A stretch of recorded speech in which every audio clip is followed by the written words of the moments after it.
Unlock Raghava the ಒಂದು major role ಮಾಡಿದ್ದೆ. But cinema ಒಟ್ಟಾರೆ ಫಸ್ಟ್ ಟೈಮ್ ನಾನು ನೋಡಿದ್ದು. ಫಸ್ಟ್ ಸ್ಟ್ರೈಕ್ ಅಂತಂದ್ರೆ ನಮ್ಮ ಹೀರೋ ಫುಲ್ ಪ್ಯಾಕೇಜು, ಅದ್ಭುತವಾಗಿ ಡೈಲಾಗ್ ಹೇಳ್ತಾರೆ, ಫೈಟ್ ಮಾಡ್ತಾರೆ, ಡಾನ್ಸ್ ಮಾಡ್ತಾರೆ. ಒಂದು ಕಮರ್ಷಿಯಲ್ ಹೀರೋ ಬೇಕಾದ ಪೂರ್ತಿ ಪ್ಯಾಕೇಜ್ ಅನ್ಲಾಕ್ ರಾಘವದಲ್ಲಿ ಮಿಲನ್ ಮೂಲಕ ಸಿಗತ್ತೆ. ಇನ್ನು ನಮ್ಮ ಹೀರೋಯಿನ್ನು ಬೊಗಸೆ ಕಂಗಳ, ಸುಂದರ ಕಂಗಳ, ಕಣ್ಗಳು ಚೆನ್ನಾಗಿರೋದಷ್ಟೇ ಅಲ್ಲ, ಆ ಕಣ್ಣಲ್ಲೇ ಅರ್ಧ ಡೈಲಾಗ್ ಹೇಳ್ತಾರೆ ಅವರು, ಅಷ್ಟು ಚೆನ್ನಾಗಿ ಮಾಡಿದ್ದಾರೆ. ಮತ್ತೆ ಸಾಮಾನ್ಯವಾಗಿ ಏನಾಗುತ್ತೆ ಸಿನಿಮಾಗಳಲ್ಲಿ, ಅದರಲ್ಲೂ ಇಂಥ ಕಮರ್ಷಿಯಲ್ ಸಿನಿಮಾ, ಹೀರೋಯಿನ್ ಇಂಥದ್ರ ಮೇಲೆ ಕತೆ ಇರೋ ಕಡೆಗೆ ಬೇರೆ ಪಾತ್ರಗಳು ಸುಮ್ಮನೆ ಬಂದ್ ಹೋಗತ್ವೆ. ಒಬ್ಬ ಅಪ್ಪ ಇರ್ತಾನೆ, ಒಬ್ಬಮ್ಮ ಇರ್ತಾಳೆ, ಒಬ್ಬ ಮಾವ ಇರ್ತಾನೆ, ಈ ಥರದ್ದೇನೋ ಇರುತ್ತೆ. ಆದ್ರೆ ಇಲ್ಲಿ ಪ್ರತಿಯೊಂದು ಪಾತ್ರವೂ ರೌಂಡ್ ಆಫ್ ಆಗಿದೆ. ಅದು ನಮ್ಮಂತ ಪೋಷಕ ಪಾತ್ರ ಮಾಡೋರಿಗೆ ಬಹಳ ಎನ್ಕರೇಜಿಂಗ್ ಆದಂಥದ್ದು. ದೀಪಕ್ ಅವರ 2ನೇ ಸಿನಿಮಾ ನಾನು ಮಾಡ್ತಾ ಇರೋದು, ಕಳ್ಬೆಟ್ಟದ ದರೋಡೆಕೋರರ ನಂತರ ಇದು. ದೀಪಕ್ ನನಗೆ ಯಾವಾಗ್ಲೂ ತುಂಬಾ ಕಂಫರ್ಟಬಲ್, ಮತ್ತೆ ನಾವು ಬಹಳಷ್ಟು ವಿಚಾರಗಳನ್ನ ಒಂದೇ ವೇವ್ ಲೆಂತ್ ನಲ್ಲಿ ಯೋಚನೆ ಮಾಡುವಂತಹವ್ರು. ಸೊ ಹಾಗಾಗಿ ವರ್ಕ್ ಮಾಡೋದು ಬಹಳ ಸುಲಭ ಆಯ್ತು. ಬರವಣಿಗೆ ಬಹಳ ಚೆನ್ನಾಗಿದೆ. ಒಟ್ಟಾರೆ ಸಿನಿಮಾ ಚೆನ್ನಾಗಿದೆ, ಜನ ನೋಡ್ಬೇಕು. ಇತ್ತೀಚೆಗೆ ಒಳ್ಳೊಳ್ಳೆ ಸಿನಿಮಾಗಳನ್ನ ಜನ ಮಿಸ್ ಮಾಡಿ ಆಮೇಲೆ OTT ನಲ್ಲಿ ಬಾಯಿ ತಕ್ಕೊಂಡು ನೋಡುವ ಪರಿಸ್ಥಿತಿ ಆಗಿದೆ. ಆದ್ರೆ ಇದು ಹಾಗಾಗದೆ ಜನ ಥಿಯೇಟರ್ಗೆ ಬರ್ತಾರೆ ಅನ್ನೋ ಭರವಸೆನಲ್ಲಿ ಇದ್ದೀವಿ ನಾವು ಇಡೀ ತಂಡದವರು. Thank you.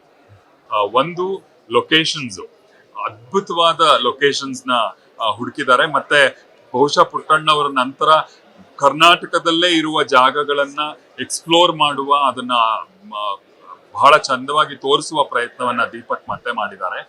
ಮತ್ತೆ ಕ್ಯಾಮ್ರಾ ವರ್ಕ್ ನಮ್ ಲವಿತ್ ಅವ್ರು ಬಹಳ ಚೆನ್ನಾಗಿ ಮಾಡಿದ್ದಾರೆ. ಮ್ಯೂಸಿಕ್ ಅನೂಪ್ ಅವ್ರದ್ದು, ಇದೆಲ್ಲವೂ ತಾಂತ್ರಿಕವಾಗಿ ಕೂಡ ತುಂಬಾ ರಿಚ್ ಆಗಿರುವಂತ ಸಿನಿಮಾ ಅನ್ಲಾಕ್ ಆಗಿದೆ.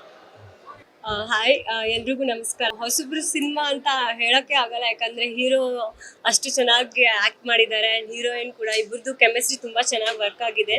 And hats off to director ಅಂತ ಹೇಳ್ಬೋದು. ಸ್ಟೋರಿಯಲ್ಲಿ ಆ್ಯಕ್ಚುಲಿ ಅನ್ಲಾಕ್ ರಾಘವ ಅಂತ ಪೋಸ್ಟರಲ್ಲೇ ನೋಡಿದಾಗ ಒಂಥರ ಕಪಲ್ ಸ್ಟೋರಿ ಅಂತ ಅನಿಸುತ್ತೆ. ಬಟ್ ಮೂವಿ ನೋಡಿದಾಗಲೇ ಗೊತ್ತಾಗೋದು, ಏನೋ ಸಸ್ಪೆನ್ಸ್ ಆಗಿ ಎಂಡ್ವರೆಗೂ ಗೊತ್ತೇ ಆಗಲ್ಲ ಹೇಗೆ ಮೂವಿ ಮುಗೀತು ಅಂತ. ಸೊ ತುಂಬ ಎಂಟರ್ಟೈನ್ಮೆಂಟ್ ಆಗಿದೆ, ಪೈಸಾ ವಸೂಲ್ ಮೂವಿ ಅಂತ ಹೇಳ್ಬೋದು. ಸೊ ಯಾರು ಮನೆಗೆ ಬರಲಿ, OTTಗೆ ಬರಲಿ, ಅವಾಗ ನೋಡೋಣ ಮೂವಿ ಅಂತ ಯಾರು ವೇಟ್ ಮಾಡಬೇಡಿ. ಸೊ ಎಲ್ಲರೂ ಥಿಯೇಟ್ರಿಗೆ ಬಂದು ಮೂವಿ ನೋಡಿ ಆ್ಯಂಡ್ ಕನ್ನಡ ಮೂವಿನ ಬೆಳೆಸಿ ಉಳಿಸಿ ಅಂತ ರಿಕ್ವೆಸ್ಟ್ ಮಾಡ್ಕೊಳ್ತಾ ಇದ್ದೀನಿ. ಆ್ಯಂಡ್ ಈ ಮೂವಿಲಿ ನಂಗೆ ತುಂಬ ಇಷ್ಟ ಆಗಿದ್ದು ಏನಂತಂದರೆ ಬ್ಯಾಕ್ಗ್ರೌಂಡ್ ಮ್ಯೂಸಿಕ್ ತುಂಬ ಇಷ್ಟ ಆಯಿತು. ಆ್ಯಂಡ್ ಎಲ್ಲ ಹಳಬ್ರ ಆರ್ಟಿಸ್ಟ್ ತುಂಬ ಸೆಲೆಕ್ಟ್ ಮಾಡಿ ಅವ್ರಿಗೆ ಆ್ಯಕ್ಟ್ ಮಾಡಿಸಿದ್ದಾರೆ, ಅದು ತುಂಬ ಇಷ್ಟ ಆಯಿತು ನನಗೆ. ಆ್ಯಂಡ್ ಮ್ಯೂಸಿಕ್ ಆ್ಯಂಡ್ ಇವ್ರದ್ದು ಶೋಭರಾಜ್ ಅವ್ರದ್ದು ನನಗೆ ತುಂಬ ಆ್ಯಕ್ಟಿಂಗ್ ಇಷ್ಟ ಆಯಿತು. ಆ್ಯಂಡ್ ನಿಮ್ಮದು ತುಂಬ ಸುಂದರ್ ಸರ್ ತುಂಬ ಆ್ಯಕ್ಟಿಂಗ್ ಇಷ್ಟ ಆಯಿತು. And thank you.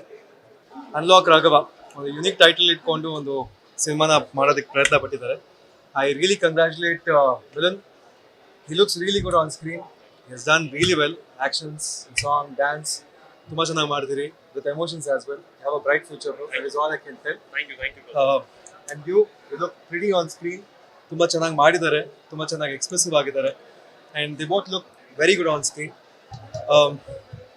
I think, I wish the entire team all the very best.